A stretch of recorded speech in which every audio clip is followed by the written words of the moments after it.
alunos, tudo bem? Vamos iniciar agora um vídeo sobre a importância da abordagem de orientação profissional a partir de uma análise funcional do comportamento. Tudo bem? Vamos lá?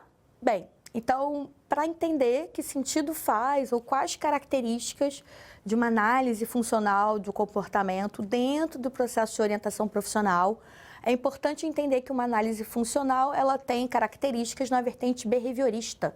Então, dentro das vertentes em psicologia, a análise funcional está se referindo à análise do comportamento.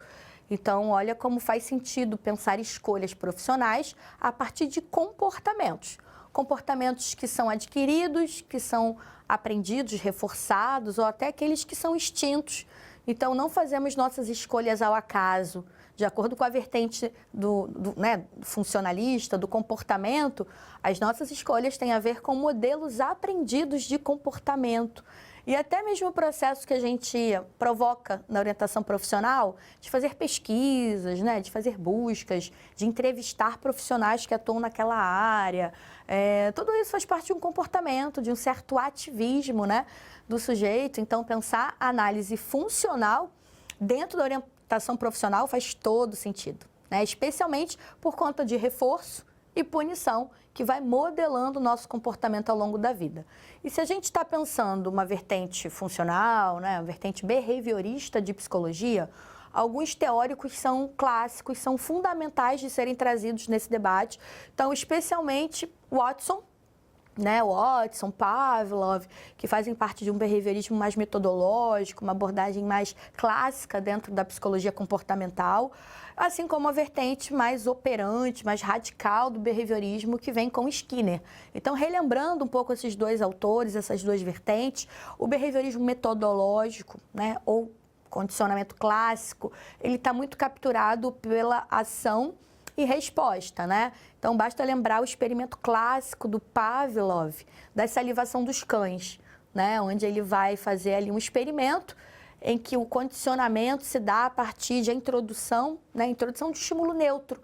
Então, aquele comportamento que acontecia quando a gente faz um emparelhamento, acontecia de modo inato, se a gente faz um emparelhamento com estímulo neutro, a gente passa a condicionar. Então, no caso do Pavlov, ele apitava ali, apertava um sino e o animal começava a salivar porque ele condicionou.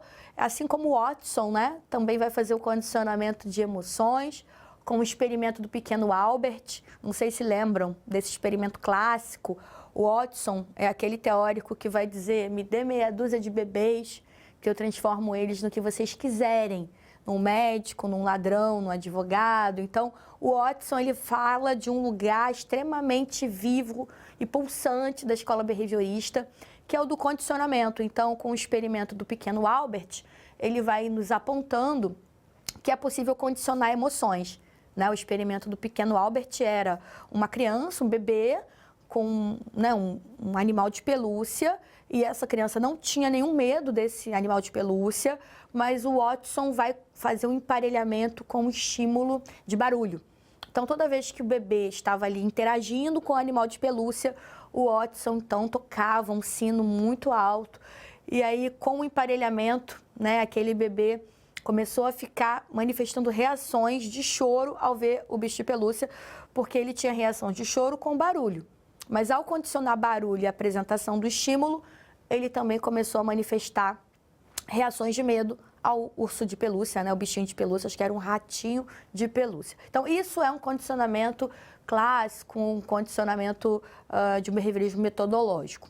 A outra vertente, também muito importante de condicionamento, é o condicionamento operante do Skinner, que talvez esse sim faça bem mais sentido para pensar uma escolha profissional, porque o Skinner vai dizer da importância do condicionamento ser modelado pelas respostas, por reforço ou punição. Então, o Skinner vai dizer que o nosso comportamento, se ele é desejável, se a gente quer que, de fato, esse comportamento continue acontecendo, eu vou reforçar, E não sei se lembram, o reforço pode ser positivo ou negativo, Um reforço positivo é a entrada, de um estímulo que faça aquele comportamento se repetir. Um reforço negativo é a retirada de um estímulo aversivo.